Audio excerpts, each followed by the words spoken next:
নমস্কাৰ, মোৰ ইউটিউব চেনেলৰ অন্য এটা ভিডিঅ'লৈ আপোনালোক সকলোকে স্বাগতম জনালোঁ। দেখি গম পাইছেই ক'ত আছোঁ।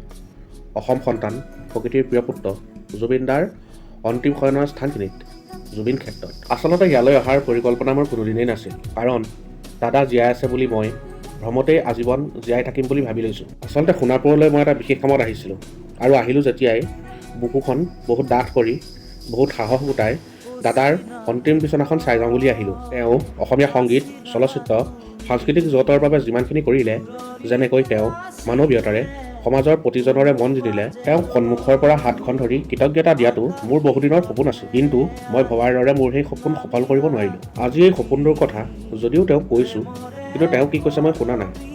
আচলতে সকলো যে পৰিস্থিতিৰে দাস। ভিডিঅ'টো মোৰ স্মৃতিৰ বেটুপাতত ৰাখি থৈছোঁ।